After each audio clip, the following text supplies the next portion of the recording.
Hi YouTube! Welcome back to another video. Today we are gonna be watching Eating the Food of Homer's Odyssey by Tasting History with Max Miller. Yeah, it's been a little while since I watched any of Max's recipes or videos, right?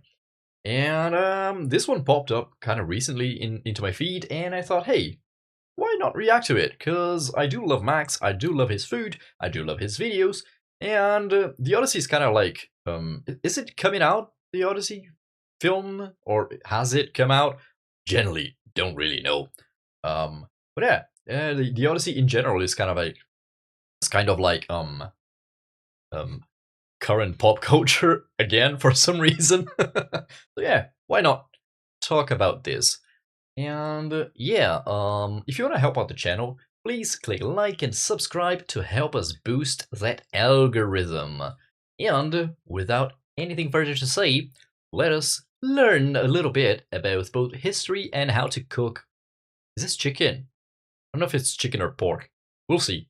Even if you've never actually read Homer's Odyssey, I feel like most people know at least the basic plot. Might be lamb, Essentially, actually. Odysseus is on a really long trip home after the Trojan War. Along the way, he meets the Cyclops, the Sirens, a bunch of other monsters. But what usually gets overlooked is that he also eats a lot of food along the way. Yep. So today, I'm going to recreate two of the dishes that are served to Odysseus on his journey home. So thank you to Wild Grain for sponsoring this video as we cook. Hey, hold on. Let me.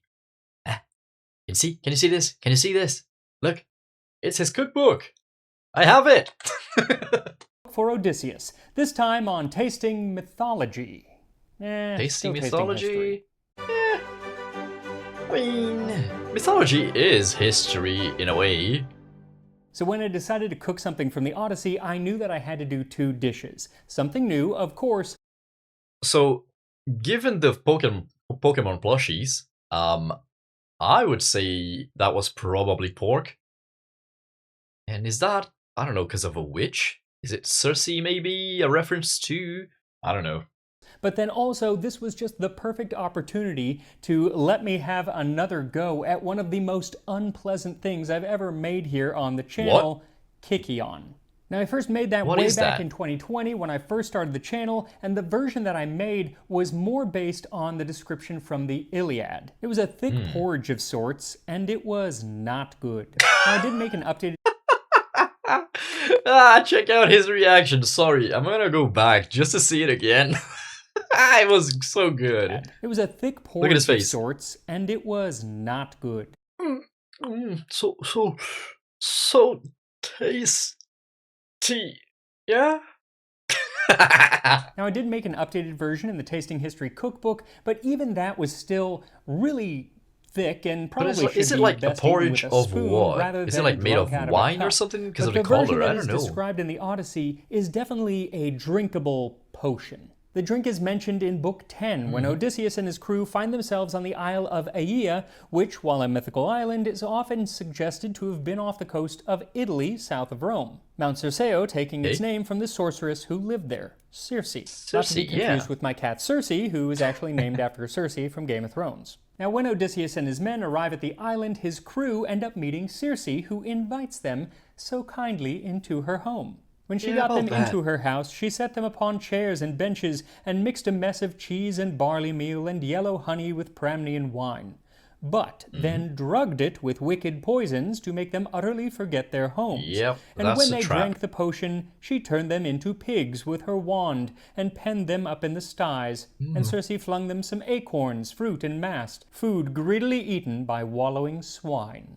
Now, Homer never actually says why she turns them into pigs. Maybe it was that she was trying to neutralize them. She saw them as a threat, or maybe it was just because she liked a good pulled pork sandwich. Yeah, I mean, I've seen a couple different interpretations, I suppose, of the Odyssey specifically, right? This is not the Iliad. I almost called it that. Well, the two are kind of the same story, just different times. Whatever. But, like, I've seen both. Circe is just cruel, right? It is mythology, so the character, some characters, not all, some characters are just, I don't want to say static, but they are like, they're supposed to be a definition of an emotion or a vice or something, and hers, I've seen her as just straight up cruel. It's part of like the core of her being.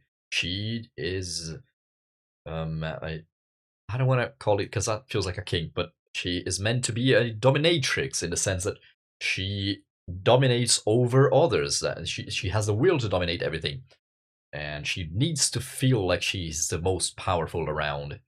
I have also seen depictions of her as just being lonely, and once people find out that she's a witch, they run from her. So to avoid that, she, well, turns them into animals so they lose themselves and stay there forever. And I don't know, it's interesting. Like, I guess that's kind of why it stuck around for so long, right? Literally thousands of years. Well, this story, I mean, because you can interpret it in different ways and you can tell a lot of different stories through it, or through a lens, right? I don't know. It's very interesting. I like mythology in general, Greek mythology especially. Regardless, what sucks for them is that while they looked like pigs, they still had the minds of men. So that's depressing because they remembered everything that had happened to them. Now, eventually, Odysseus would also be given this Kikion, but he did not have the effects that they did because he had been given an antidote by the god Mercury. Yes. Plucked from the ground, black at the root, while the flower was white in milk. The gods call it moli, and to dig it up is a great labor for mortal men, but gods can do whatever they like.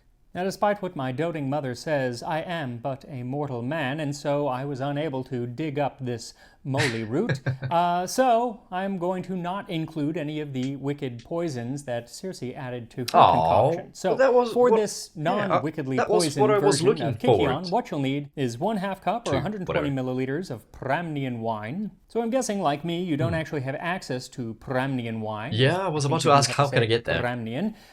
But that was the wine that grew on Mount Pramnos on the island of Ikaria, and it was the wine that was said to be associated with the god of wine, Dionysus. The ancients say it was a very dark wine and a very strong wine, and Aristophanes said that it was a hard wine, which contracts the eyebrows and the stomach. As far as I know, could be wrong with that. Please correct me if I'm wrong. But as far as I know, all wine, whenever you hear like something about Greek wine, Roman wine, and I would extend that to like Italian/Mediterranean wine, like in general, even throughout medieval times, a little less so then because things started to change right about then. But those wines were extremely concentrated. Do not think they are the same wine as we drink, because they would go around with like a huge like odor.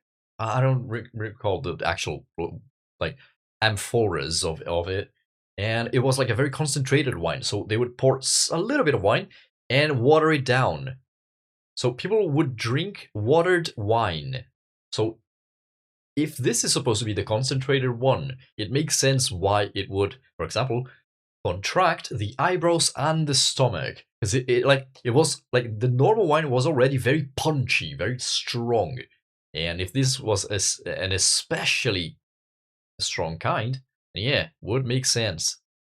I think they started to change it around medieval to Renaissance era, whereas the wine was less concentrated and more watered down, so people would generally just buy the wine ready to drink instead of having to manually, in quotation marks, as in like eyeball-y, like find out the right ratio to drink it without making it horrible, you know? Anyway, okay, let's go back. Sorry. And therefore, it should never be drunk without watering it down. You can't drink this wine straight. That is how strong it is. So find the darkest and the driest red wine that you can, and then mix it with some water. I am going half wine, half water. Then you'll need 1 tablespoon of grated hard goat cheese, like kefalotiri, and you don't want to use pre-grated cheese because it does not melt as well. Unfortunately, it seems because that it's my got neck of the woods stabilizers. is having like Greek not even cheese stabilizers, I shortage think. because I called all around. I couldn't find any that wasn't pre-grated, so that's what I'm using, and I just have to go into this knowing that. So like, do as I say and not as I stick do. from the other. Then a quarter cup or 85 Sorry, grams Max, of I'm honey talking over and you. 2 tablespoons of barley flour. So start by toasting the barley flour in a dry pan over medium heat for 4 to 5 minutes, just until it starts to darken up and becomes fragrant. And then once it does, you can transfer it into a saucepan. Why toast I'm realizing now that I could have just toasted it in that saucepan, so I didn't have to dirty up 2 pans, but True. Here we are. Then add in the honey and set it over medium heat just to warm the honey, and then mix the flour and the honey together. And then once the honey starts to simmer just a little bit, you can add in the cheese, which should melt again. Yeah, this is pre-grated, isn't it? Because it's not melting at all. Yeah, pre-grated cheese like comes with a lot of starches to avoid like each. I don't know if I want to call it a stick or a grain. Let's call it grain. Like each grain of cheese to not stick to the other. And those starches don't really handle heat very well. Mine wasn't great, but eventually it did melt enough that I could add in my watered down wine. Once you add the wine, immediately take it off the heat, give it a stir, and then it can be drunk whenever you're ready to turn your guests into swine. Now, like I said, this is a very different consistency than the one that I made back in 2020. I don't like it. That one was more porridge-like, partly because of the wine to barley ratio that I used, and partly because I used full barley groats back then, which is what you would use to make like a porridge. And in today's version, I'm using barley flour or barley meal, which is more like what you would use to make a bread or something like that. And they still use it today in parts of Greece. But like, what is that? It's like, okay, so it's got barley flour, it's got honey, and it's got watered down wine. Or let's call it, yeah, well, for sure, watered down wine. So it's supposed to taste like wine, but sweet, with a little taste of nuttiness, is what I can envision it tasting like. You know what? I was gonna say that doesn't sound great, but actually, when I think about it for real, it might be pretty good. Namely on the Isle of Crete, to make. Oh yeah, there is some cheese as well. Sorry, there is a cheese in this. Well, you know, cheese and wine do go well together, so you know they might be onto something. The ancient Greeks might have been onto something there. Why have your wine and your cheese separate when you can have them in one gulp? A sort of hard barley bread. They call them paksimadi or barley rusks, but really they're barley hardtack. I bought of these course, he does the when top. I was in Greece in 2023, 3 years ago, and they're still just as hard as they were the day that I bought them. So good job to these. Yeah, I mean, that's what hardtack is supposed to be, right? If you don't want really hard barley bread, then you want to probably make your own bread at home, like a nice soft wheat bread, a sourdough perhaps, using the bread from today's sponsor, Wild Grain. My favorite day of the month now is when my Wild Grain box arrives at my door, because I know that within 20-25 minutes, my entire house is just going to smell like a bakery, because Wild Grain is the first bake from frozen subscription box that gathers breads, pastas, and artisanal pastries from small bakers around the country. That's and interesting. delivers them right to your door. They do all of the hard work, and so all you have to do is take the dough and put it in the oven and actually do the baking. Frozen 20-25 minutes, you bake it and you're done. to instructions, and the finished products you have are fresh always bread. Unbelievable. They've got wonderful pastries, again, like That's actually the such croissants, genius. and they have biscuits and the Why didn't I best think of chocolate this? chip cookies. I know I'm always saying this, but seriously, the best chocolate chip cookies. I've started to double up my order every time I get it, and I still eat every darn cookie. They also offer a number of gluten-free options and vegan options, and they have protein boxes with things like protein waffles and protein biscuits. So check out Wild Grain by clicking my link in the description, wildgrain.com/tastinghistory, or just click this QR code, and new customers will get $30 off of their first box, plus free croissants for life. And now on to... I'm not sponsored, but I do like Max, so if you want to check out the code... to our next dish. So, After Circe turns the crew back into humans, from pigs to humans, they kind of hang around for a while. Actually, a long while, because it turns out Odysseus has the hots for her. So they're there for a whole year. When they eventually do leave, though, they go through a bunch of different stuff. Odysseus goes to the underworld. They sail past the sirens. They navigate the passage between the monster Scylla and the whirlpool Charybdis. Yeah, there's like a bunch of shit that Odysseus does that I genuinely forget. Like I was about to, I don't know, I was like not reimagining, but like thinking back to the story, and I don't know, I would have said like from Circe's island, he already goes back to Ithaca. But yeah, he does a bunch of shit in the meantime. Ending up on an island filled with the sun god's sacred cattle. Yeah. One of these men kills and eats one of the cattle, and in retribution, Zeus destroys their ship and kills all of the crew, save for Odysseus. So when Odysseus finally does get back to Ithaca, where he's actually the king, but has been gone for about 20 years, he is, alas, alone.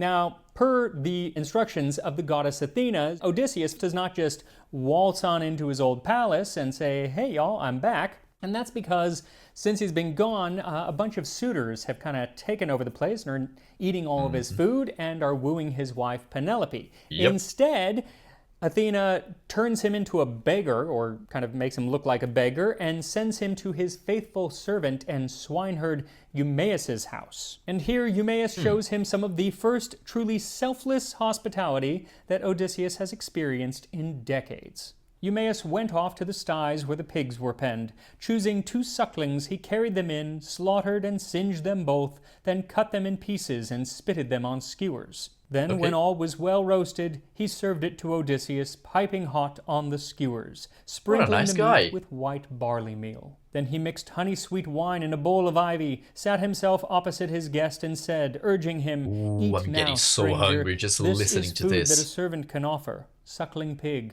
My fatted hogs are eaten by the suitors, men that regard not the wrath of the gods, nor the call of compassion." And it is this pork that is going to be our second dish. While I could just roast a piece of pork plain and then sprinkle some raw barley flour over it, it's going to be pretty gross, rather tasteless, and really... You know what? I have... Okay, so sorry. Story time a little bit. It's going to be a quick one, I promise. I have eaten a... I struggle to find the words, but I think the most appropriate way to describe the scene was a crucified pig. It was horrible.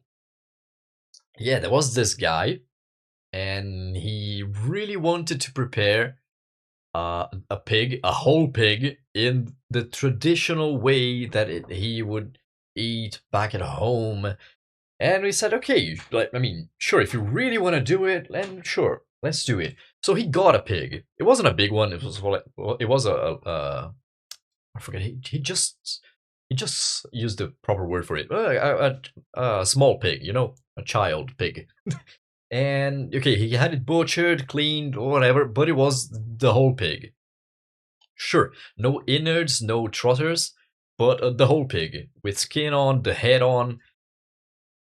And he just crucified the pig. So it was split down at the belly, split open at the belly, and to keep it open, not only was there a stake going through the entire pig from bottom to head, there was another going across it just to keep the pig open.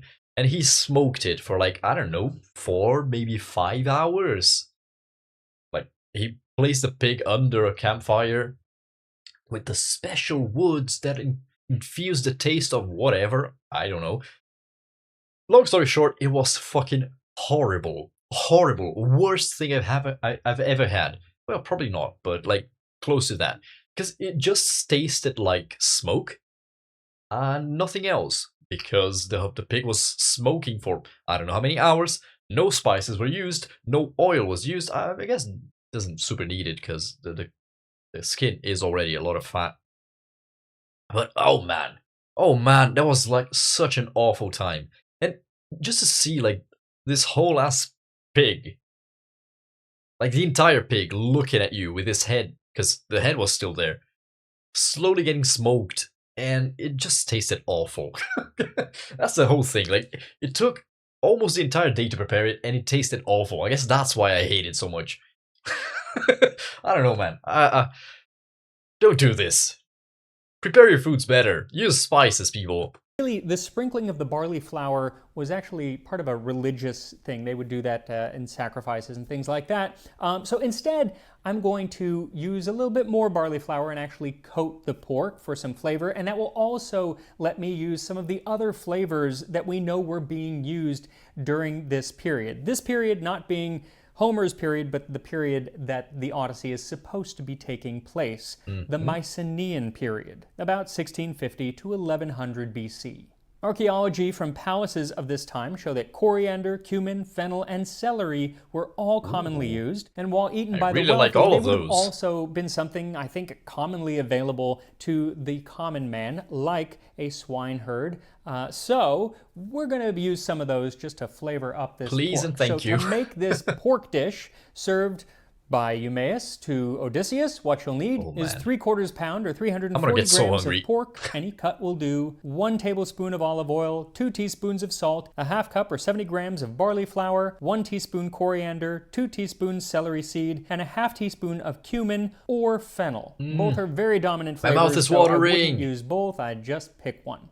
So start by cutting your pork into bite-sized pieces, and then coat them in the olive oil and sprinkle with plenty of salt, rubbing it in. Then leave those to sit for about 10 minutes while you add the herbs to the barley flour and whisk everything together, and then toss a few pieces of the pork into the flour mixture and get them coated all over. Then skewer each piece until an entire skewer is filled up. Then you can either... This is close to fried pork, I suppose. Like fried anything, you know, when you make a dredge. It's missing the egg, sure, but like, I guess the olive oil kind of acts like a binder there. Cook these over an open fire if you have a barbecue, or if you want to use your oven, you can pop it in the oven at 425 degrees Fahrenheit, 220 Celsius. I'm getting so hungry. Then roast them for about 18 to 20 minutes or until the pork is cooked all the way through. And while it is cooking, make sure to like this video. It really does actually help get it out there. It helps the channel more than Did you hear it? Like and subscribe, people. Sorry. I can tell you. Or as much as I just told you, and I can take a look, rather, we can take a look at the other foods mentioned in the Odyssey. Time for history! Odyssey is absolutely filled with talk of food, so I'm not going to cover everything because we'd be here all day, plus it does kind of get repetitive. They ate these same kind of things pretty much throughout. So I'm going to pinpoint a couple of the most important instances where they eat something, where we can also glean something about what the Greeks of this period, or probably actually Homer's period, which was some centuries later, were thinking about. Because like, this is a story, like technically a story about the past from Homer's point of view, right? And he has no way to know what the people were eating then. So he just kind of made up stuff given what his experiences were. This is very common throughout history, sure, but like throughout literary history specifically. Like there's a bunch of examples about that where if you strictly go down actually follow history, you'll see there's like a bunch of divergences between what history tells us and what narrative tells us, even though the narrative is supposed to be, first of all, real, right? And in the same time and space as, well, whatever you're looking at historically is. It's so interesting, right? Like to see these little differences. I don't know, man. I'm a nerd, okay? What can I say? I like history and I like literature, so yeah. Food, because actually, the food in the Odyssey is not at all indicative of what the average person was eating, or even the wealthy people of Greece were eating at the time. Even though there are a few mentions of hunting, fishing, seafood, fruits, vegetables, they are sparse. even though those were all staples of the diet. What you hear a lot more about is meat, namely beef, wine, and bread. And the beef, or rather really any meat that is mentioned, is only ever cooked roasted. It's never boiled, which would be the more common way to cook meat in years to come. In fact, Athenaeus, who lived 1,000 years, or give or take, after Homer, commented on this, saying, where does Homer say that any of the Achaeans ate fish? They only ever roast meat. So I think it's most interesting to explore those times when either they were eating forbidden beef or when they were forced to eat other meat, like when they were on the island of the Cyclops. So one of the early stops Odysseus and his men make is to an island which is the home of the one-eyed race of giants known as the Cyclops. Look at him, he's so cute. Look at that little smile there. Aww. And in need of food, they end up at the cave of one of the Cyclops named Polyphemus. Also, can we just take a moment to admire this late 15th century terracotta figure? This is so cute, man. I kind of want one. Leave it here, like on my desk, just looking at me. Green of Polyphemus, which I can only imagine was the inspiration for the alien in the 1980s movie You know what? Mac and Me. Anyway, Polyphemus was a shepherd of sheep and goats. Eyes aside, it is very were something that a Greek hero similarly could shaped. Eat. They were really a B-tier meat, the S-tier meat being beef, of course. But in a pinch, they could eat that. But the thing is, those meats were really more associated with kind of common people. Even more common was the fact that Polyphemus was taking the milk of these animals and making cheese.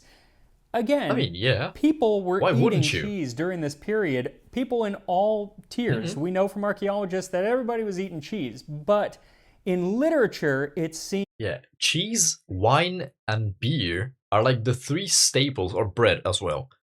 So let's call it four. Are like the four staples that happen everywhere in the world. Sure, with local differences, regional differences, but like every single culture has cheese, bread, wine, and beer. It's uncanny how easy it is for like humans in very different geographical situations end up in finding the same result. seen as a food for the common people. But when you are starving, you are allowed to eat anything, I guess. And so Odysseus and his men creep into the cave of Polyphemus. His cheese racks were loaded with cheeses, and he had more lambs and kids than his pens could hold. As for his dairy, all the vessels, bowls, and milk pails into which he milked were swimming with whey. When they saw all this, my men begged me to let them first steal some cheeses and make off with them to the ship. They would then return, drive down the lambs and kids, put them on board, and sail away with them. It really kind of makes you feel bad for Polyphemus. He's just gone through all of this work to raise Brother's these, literally just living his life, and then a bunch of bandits come up and like steal his sheep and cheese. At this point, he is the one who has been wronged. But he's about to do something that really kind of makes the audience turn on him. That's because when he finds them in there, he has a quick chat with Odysseus and then takes two of the men and smashes them into the ground. Then he tore them limb from limb and made ready his supper. He gobbled them up like a lion in the wilderness, flesh, bones, marrow, and entrails, without leaving anything uneaten. I mean, honestly, understandable. I would do the same. Right? Isn't something my property? And after the Cyclops had filled his huge maw with human flesh, he washed it down with a drink of milk. As you do. And here too we get an You gotta wash it down after your meal, right? It's kind of hard to eat just like, dry stuff. Insight into what the Greeks of the time were eating and specifically drinking. Because in order to escape, Odysseus decides he needs to get this Cyclops drunk. And so he pulls out a wine, which is supposed to be the best kind of wine. It was given to him by the Thracian Marin for thanking him for not killing him. Marin gave me 7 talents of fine gold and a silver mixing bowl with 12 jars of sweet wine, unblended, and of the most it exquisite does pay flavor. off to When he knock drank it, he people- mixed 20 parts not of kill water to people. 1 of wine. And yet the fragrance from the mixing bowl was so marvelously sweet that it was impossible to stop from drinking. As I mentioned earlier, the Greeks would always water down their wine. Only barbarians drank undiluted wine. But usually it was, 1 part wine, maybe 2 parts water, 3 parts water, 4 parts water. So a wine that needs 20 parts water has to be that's a something really, really strong wine. strong. But that means it is. Is it what? I don't know. It's supposed to be, I don't know, like 70% alcohol. Like what is that shit? The perfect wine to get a Cyclops drunk when drunk undiluted. So after Polyphemus has several bowls of it, he passes out, giving Odysseus the opportunity to stab him in his one eye so that they could make their escape. Yeah, Now, what a way to go. For Odysseus, it turns out that Polyphemus had Actually, he doesn't go, a really right? That's the whole famous and point. powerful dad, Poseidon, Yep. the god of earthquakes and the sea. And so when Poseidon learned that Odysseus had poked his son's eye out, he got mad and basically said, okay, well, your trip back to Ithaca is going to be a very unpleasant one. Yeah, lesson learned, do not anger the sea god if you need to do a sea travel. So the next time Makes sense. that Odysseus had the opportunity to annoy one of the gods, he really tried to not make the same mistake twice. He was even warned 2 times to not make this mistake again. The first was when he was in the underworld and the blind prophet Tiresias told him that you already made Poseidon mad, but I think that you can still make it home to Ithaca all right, you and your men, as It's long already hard as you enough, don't make it screw worse. things up when you're on the island of Thrinacia. There you will find the sheep and cattle belonging to the sun god Helios, who sees and hears all. If you Do leave not these flocks fuck and with him. herds unharmed, you may yet, after much hardship, reach Ithaca. But if you harm them, I predict the complete destruction of your ship and your men, and when you arrive in another's ship, you will find your home overrun by men eating your food and wooing your wife. Surprise, surprise. Now, the Guess what audience happened? already knows that this is happening. We have seen that his home is overrun by a bunch of suitors who are eating all of his food and who are wooing his wife Penelope. But at this point, Odysseus doesn't know that, so he still has some hope that things might turn out just dandy. It's good to be optimistic, That is right? called dramatic irony. Now Odysseus sees Circe, the sorceress, again, and she too warns him, you're going to run into some cows that belong to Helios. Don't touch those cows. Wow, so Don't do it." everyone knows about this, and huh? so maybe because she felt bad about turning his crew into pigs, she even gave them a bunch of food so that they wouldn't be tempted to eat those darn cows. Well, Unfortunately, they ate pretty much all of the food, but because Odysseus did not want them to eat those cows, they were forced to wander in search of game, fish, and fowl, whatever might come to their hands. Now today we might think of fishing and hunting as manly pursuits, but in Homer's time, less so, because they were the pursuits Why? of the common people. Wealthy or Well, heroes didn't need to hunt for their food or fish for their food because they had domesticated animals that were there to feed I them. understand. It was only poor now. people Okay. who couldn't afford those It's a animals show that of had wealth, to do the hunting then, and fishing. But more again, than anything. they were hungry, and so they needed to do what they needed to do. Unfortunately, in every group, there is always someone who screws it up for everyone else, and on Odysseus's Yes. crew, that man was Eurylochus. Eurylochus. While Odysseus was sleeping, He was his first mate and his in-law, right? His brother-in-law, I think. Correct me if I'm wrong. It's been a while. Eurylochus convinced the others that so long as they sacrificed one of the cows to the gods and then promised to build a temple to Helios when they got back to Ithaca, they should be good to eat just one of them. And while this was a bad thing for them and for Odysseus, It's a good thing for us because it's going to give us a glimpse into the sacrificial practices of the day and some decent detail. Essentially, they get the cow and then they stand around it and pray and take oak leaves and put it onto it because they had run out of barley.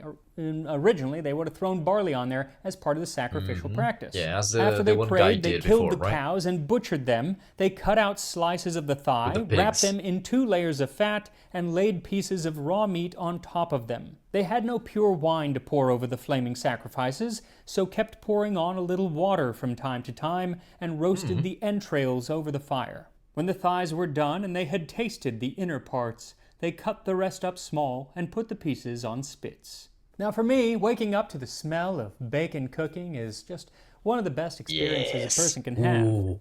For Odysseus, waking up to the smell of beef cooking was not not a good thing. And Not after he you got says a little prayer to the gods who were going to be two, like, mad, and then demigods goes and peoples chastises his men, saying and you kind of shouldn't do resigns it. himself to the fact that they are screwed. Then they actually keep eating the cows. They kill like God 6 damn more, it, but Eurylochus. eventually they get off the God island, damn it. and Zeus sends a thunderbolt and destroys their ship, kills all of the men. Odysseus is the only one that survives. Eventually, he makes it alone to Ithaca, where Eumaeus makes him a dish that I'm about to eat right now. And here we are, yes. with Kikion Wow. and roast. Look at this. Look how good it looks. Wow. Sure, bread, not so much. It's fine. It's just hard bread. Let's not look at it too much. I wasn't super sold on the wine thing, but the more I think of it, the more I like it. So let's go with that. But this, the pork, this spit roasted pork. It's not spit roasted really, but oh man, this shish kebab type pork. The spices, the lightly charred. Ooh, it looks so good. With Hello. barley served to Odysseus in Homer's Odyssey. Okay, it's time to I'm think going to start with of a what I piece should of have for pork dinner. here. I'm not sure that like the crusting is actually going to make like a crunchy crust, but it is going to give it some texture. And again, it's there more for the flavor. It smells good. Definitely smells like the cumin. That is the dominant odor. If you're going to use fennel, that's going to be the dominant. He talked about celery, but there's no celery there. You know what? There could have been. I'm not a super fan of celery. Celery kind of tastes like nothing anyways. Well, kind of like nothing, but also a little bit of something. But you know what? I mean, some green probably could have done wonders to that dish, or to that plate at the very least. Dominant odor, so you don't really need Missed that much in opportunity. comparison with the other spices. Here we go. What's the verdict? Actually, that's quite good. It's just, honestly, Simple, but rather flavorful. it's just roasted meat at the end of the day, right? Sure, it's well seasoned and well prepared, supposedly, but it is just roasted meat. I think if it was over an open fire, even better. You're going to get a lot more of the, open fire flavors. But the pork is nicely done. It's good. It's good. And now, my friends, the Kikion. Okay, this I is am what I'm having flashbacks interested to the in. first time that I drank this. Also, let's just address the elephant in the room. Like, sure, he does run a history channel, but look at what he's actually drinking from. Like a whole ass. This is not an amphora, but like a whole ass, like stone goblet, whatever this is. This is much more liquidy. It is more like a thick wine rather than a watery porridge. It's a pretty color. With cheese in it. There's still a bit of pieces of cheese kind of floating in it. Yep. But I think a good deal of it kind of integrated. Anyway, cheers. It's his face. Is it better than before? Ah! He doesn't know if he likes it, but it's better than before. It's my reading. Huh?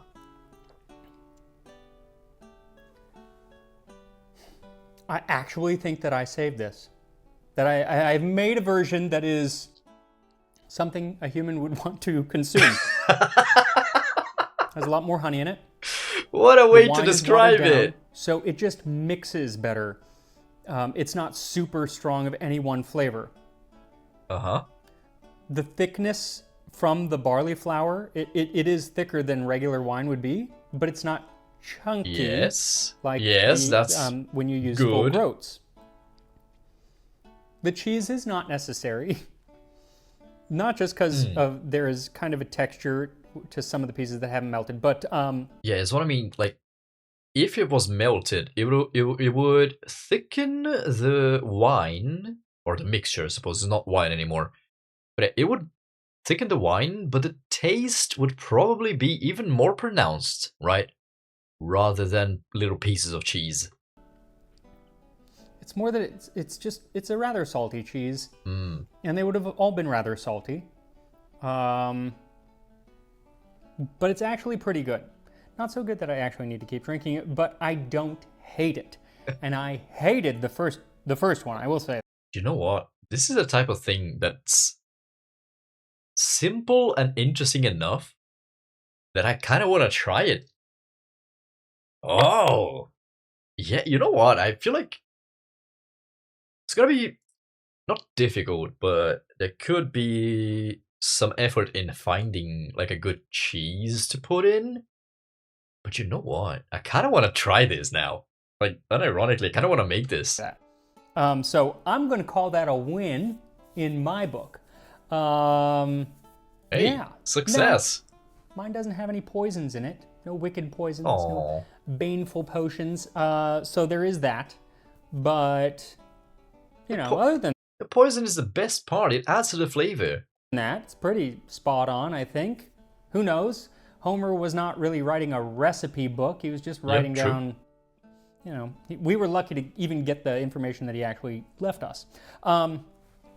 Anyway, I think that I'm also going to do a video on maybe what the Trojans would have been eating, what we know about Trojan food. That's interesting. So maybe keep an eye out for that. I haven't started the research and I never really know, so I don't know, maybe I shouldn't even mention this. Too late. Okay.